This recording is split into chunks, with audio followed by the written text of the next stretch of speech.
asalaamaaleykum mbokk yi ñuy suivre ci Daaray Technologie ñu ngi leen di gërëm te di leen jaajëfal dal leen a jàmm ci seen nouvelle vidéo alors donc cours ba ñu passé jàngoon nañ lu ñu doon wax les médias cruise donc gis nañ par exemple manière bu avancée boo xam ni mën nañ ko utiliser les médias cruise ñu koy wax média cruise level 4 mu doon benn fonctionnalité bu récente n'est-ce pas ci CSS sur les médias cruise alors donc tey jii je pense que dinañ gis benn fonction bu doon fonction bu intéressante mënuma terminer formation bi sans def ko muy wax ñu ñuy wax fonction var donc je pense que avant ñuy continuer ci fonction var donc je pense que vidéo bi mooy doon bon dernière vidéo sur les propriétés CSS alors donc après vidéo bi je pense que dinañ commencer ñu créer donc pas benn application parce que on a tout vu tout ce qui concerne CSS donc gis nañ ko bon li ci des rek mooy mettre ko en pratique quoi donc ñu commencer créer benn site de A à Z pour que li nga xam ne jàngoon nañ ko yëpp ñu essayer mettre ko en pratique. Alors donc fonction var lan lay permettre donc pour expliquer leen loolu donc dama leen di xamal benn affaire souvent donc booy coder benn propriété mën nga ko utiliser plusieurs fois ci fichier CSS par exemple supposons background color mën naa ko utiliser n fois par exemple benn background color red mën naa ko utiliser 15 fois wala 20 fois wala 30 fois n'est-ce pas ci fichier bi quoi. Alors donc si informatique da am lu ñuy wax la concept de dry donc dry mooy signifier lan don't repeat yourself alors à chaque fois nga commencer di répéter code rek waxal ne par exemple li ngay def baaxul quoi donc pour éviter par exemple background color rouge bon supposons que fi nga defoon background color rouge yépp nga bëggoon a changer par exemple def ko background color orange dans ce cas da ngay obligé fi nga defoon yépp background color rouge nga daal di koy modifier benn par benn en background color orange donc pour éviter ça n'est-ce pas si la ñuy utiliser ce qu'on appelle les variables donc variable daf lay permettre nga stocker benn propriété n'est-ce pas ak valeur propriété à chaque fois nga soxla ko rek nga utiliser ko ça donc au lieu nga utiliser background color red 30 fois ci fichier bi donc benn yoon kese ngay définir par exemple da nga koy déclarer ci benn variable après nga koy utiliser quoi tey jii bu doon nga bëgg a changer n'est-ce pas background color red nga bëgg def orange n'est-ce pas benn endroit rek ngay changer au lieu de 30 endroits alors loolu la ñuy jàng donc ci vidéo bi donc pour cela mën nañ créer fii benn fichier index.html donc fii bon pour mettre ça je vais mettre d'abord ici apprendre la fonction var CTRL-C H1 donc fii bon je vais créer par exemple ñetti div juste pour exemple bi donc fii même chose pour presque ak li ma defoon sànq fii div 1 donc je suis le paragraphe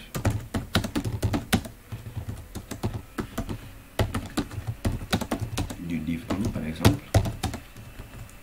donc je fais exactement la même chose donc fii div 2 CTRL D donc je fais 2 je sélectionne 1 CTRL D je mets 3 voilà donc peut-être ma def fii benn bouton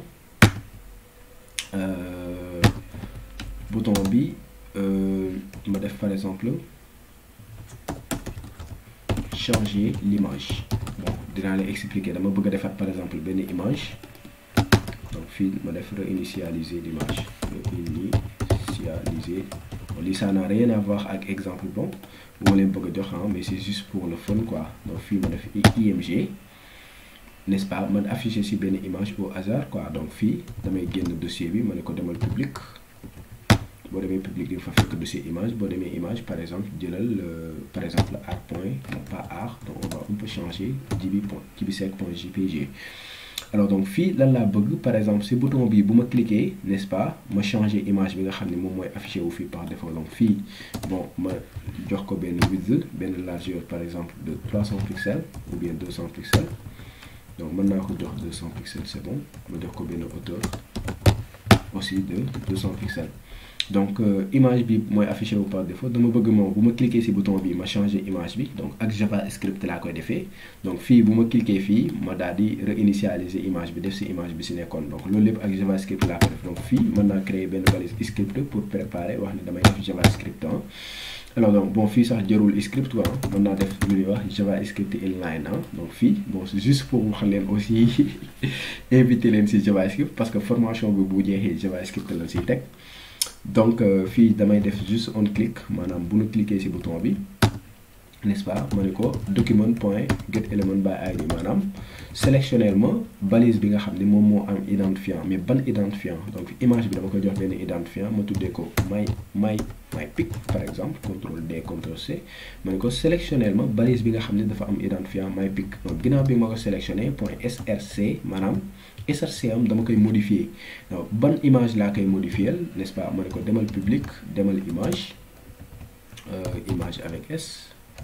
Voilà boo demee image di nga fa fekk benn dossier benn image bu tudd bon fii moo war image donc si public image am na benn image bu tudd art non dama koy remplacer par art tout simplement art.jpg fii ma ñëw ni ko am na art.jpg voilà donc boo cliquer fii n'est-ce pas src bi nga xam ne moom moo nekk fii donc fii il va falloir ma wax ko mu génn d'abord donc src bi nga xam ne moom moo nekk fii n'est-ce pas maanaam image jibisec.jpg remplacer ko par n'est-ce pas image art.jpg tout simplement léegi bu dee dañu cliquer par exemple ci deuxième bouton bi réinitialiser tout simplement image bi alors donc pour wax ko mu réinitialiser image bi dama ciy def tout simplement image bi nga xam ni moo ci nekkoon donc CTRL C ma daal di sélectionner fii def CTRL V alors pour ñu tester loolu donc on va d'abord sortir de ce dossier là ñu génn dossier 34 pour dem dossier 35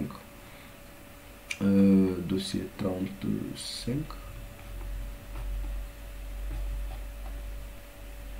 voilà index.html par exemple fii am naa changer l'image am naa réinitialiser l'image bu ma cliquer ci changer image gis ngeen ne mu changer image bi ma cliquer ci réinitialiser image mu def ci image bi ci nekkoon donc changer image réinitialiser image donc lii c'est juste pour montrer la force en fait de comment dirais-je la force en fait de JavaScript bon pour revenir ci sama exemple bi n'est-ce pas fii dama koy jox btn1 n'est-ce pas pour identifier ko ak btn1 donc fii ma jox ko par exemple btn2 pour identifier ko ak btn donc si ça c'est le premier bouton ça c'est le deuxième bouton alors donc là laa bëgg déjà fii bon on va parler de var c'est la fonction var n'est-ce pas donc fii damay def fii stylisation n'est-ce pas bon supposons que div 1 ak div 2 ak div 3 dama leen di defal par exemple ay bordures yoo xam ni même couleur laa si utiliser donc fii dama naan donc sélectionner ma tous les divs n'est-ce pas fii je fais bu ma neexee ma ne div 1 virgule donc sélectionner ma div 2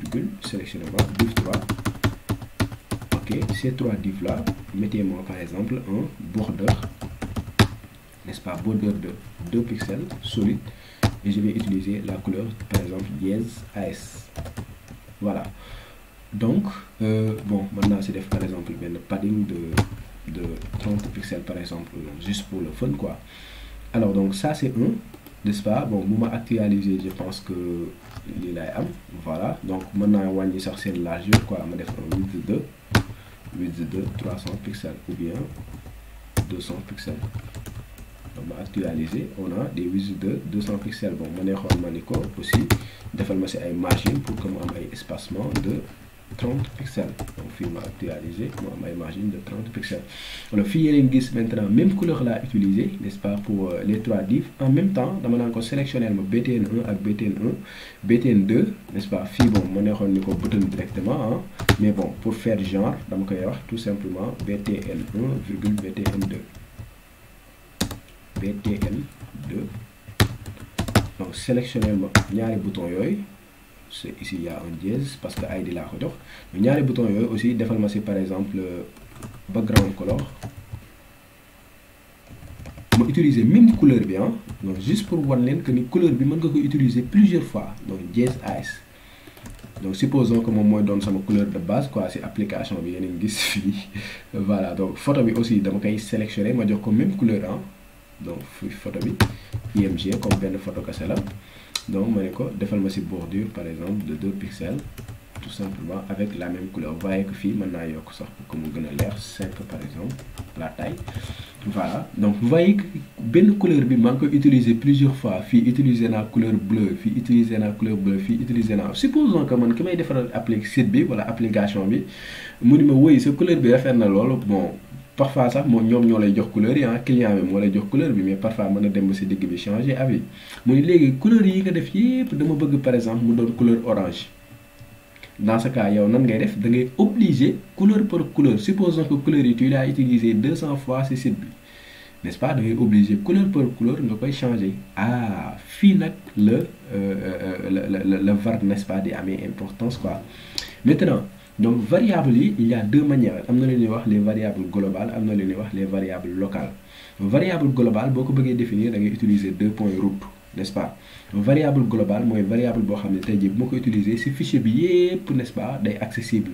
Alors bu dee variable locale ci bloc yi bi ñu ko déclaré rek nga koy mën a utiliser. Maanaam bu doon variable locale bi ci bloc bi, bloc moo ko waxee mooy accolade ouvrante ak accolade fermante, n'est-ce pas. li nekk ci diggante bi loolu laay wax par exemple à l'intérieur d'un bloc, n'est-ce pas. lii mooy bloc.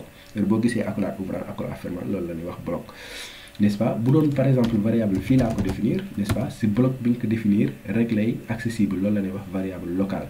mais bu dee variable globale maanaam day accessible si bloc bi, accessible si bloc bi, maanaam bépp bloc boo xam ne dafa nekk si fichier bi dafay accessible. alors nan lay déclarer variable. donc je commence par variable globale.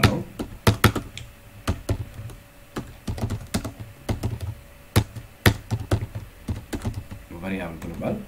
Pour déclarer que da ngay utiliser deux points root, n'est-ce pas. boo defee root maintenant nga définir cette couleur. bon xam nga man sama couleur de base mën naa def par exemple bleu tiré bleu, c'est comme ça qu'on le déclare. et là comme ice laay utiliser, n'est-ce pas, ma def tout simplement ice, c'est-à-dire lu ma bëgg a wax mooy déclarer naa benn variable bu tudd bleu, n'est-ce pas. la valeur c'est tout simplement ice. et maintenant fii au lieu ngay utiliser ice, n'est-ce pas, donc damay def CTRL D pour sélectionner tout fépp fu ma utiliser woon ice ma sélectionner ko. et damay effacer. ma ne que léegi nag fii en fait damay utiliser tout simplement var pour récupérer valeur bi la lan 1 CE maanaam ice. pour récupérer valeur bi je fais tirer ma jox ko nom variable bi c'est tout simplement bleu, n'est-ce pas. donc lan laa bëgg a wax fii maanaam bu dee da nga utiliser par exemple var tirer bleu, xam nga fii nom variable bi bleu la tudd, n'est-ce pas. fii nom variable bi mooy tirer bleu, valeur variable bi mooy ice, n'est-ce pas. donc bu dee da nga bëgg a récupérer valeur ice bi, n'est-ce pas, da ngay utiliser syntaxe bi. tu fais var tirer par exemple le nom de la variable qui est bleu, n'est-ce pas. boo defee lii, n'est-ce pas, dafay remplacer tout simplement par la valeur qui n'est rien d'autre que dièse ice. alors fii bu ma actualiser normalement j'ai le même résultat. mais avantage bi mooy lan, tey jii bu dee suba client bi daf ma wax ne léegi affaire bi dootul ice mais orange la. bon benn endroit rek laay changer, fii rek laay ñëw def ko orange. et bu ma actualiser lépp doon orange. bu ne ma par exemple bleu la ma ne ko yaa aucun souci pour ça. bon moom mën na yaakaar ne affaire bu compliqué laay def, mais man benn endroit rek laay changer. affaire lépp daal di changer woo en même temps. bu ne ma par exemple pink la ma ñëw fii daal di def sama pink actualiser lépp doon pink. voilà ko bu doon utiliser woo variable bi da ngay obligatoirement point par point bu si nekk nga modifier ko. bu dee 100 fois nga ko utiliser ce fichier bi da nga koy modifier 100 fois. et là c'est très fastidieux les gars. donc il faut toujours utiliser donc les variables. donc lii nii mooy variable globale, n'est-ce pas, comme ni ma ko utiliser nii avec deux points root les variables globales. maintenant bu la neexee mën nga utiliser lu ñuy wax les variables locales. mais variable locale da nga war a comprendre ni fi nga ko utiliser rek nga ko mën a utiliser fi nga ko déclarer rek nga ko mën a utiliser. bon supposons ma bëgg a créer bon beneen variable. bon supposons ma tuddee ko bleu bic. da ngay def tirer bleu. donc fii jërul ngay def root parce que variable locale la, da ngay ñëw directement par exemple nga def tirer. donc fii ma tuddee ko bleu bic deux points. bon ma jox ko quelle valeur. il y a une valeur 40ff, donc il faut mettre un dièse, valeur hexadécimale. donc qui est un bleu, je sais pas bleu bic la wala, mais c'est un bleu. donc fii bu dee da nga bëgg a utiliser dans ce cas tu fais exactement la même chose, n'est-ce pas. fii damay def tout simplement bleu bic. ma defee bleu bic. donc il va utiliser par exemple ce bleu là. donc juste pour le bleu ma actualiser yéen a gis fii bleu bic lay utiliser. mais sauf que bleu bic bi mënoo ko utiliser par exemple à l'extérieur de ce bloc là. par exemple bleu bic bu ma ko utiliser fii du ñëw. bu ma defee par exemple fii CTRL C ma ni bleu big bi utiliser ko par exemple si bouton yi bu ma actualiser yaa ngi gis amul dara parce que du ko gis. Pourquoi du ko gis? Parce que lii variable locale la. Donc fii c'est une, bon je fais CTRL Z d'abord, CTRL Y. Qu'est-ce que je suis en train de faire? Bleu big, voilà, lii c'est une variable.